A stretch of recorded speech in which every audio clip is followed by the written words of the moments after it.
This 2018, over 1,000 delegates and observers from the East Asian region will come together in the Philippines to step up their efforts in pursuit of sustainability.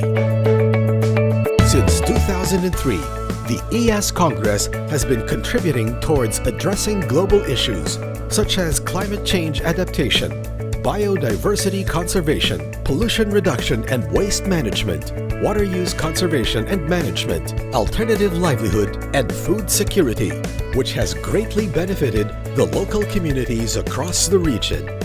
This year, the event will once again provide a dynamic platform for knowledge sharing, collaborative action, partnership building, and a forum to advance commitment and cooperation in achieving the shared vision of sustainable development on clean water and sanitation, sustainable cities and communities, climate action, and life below water.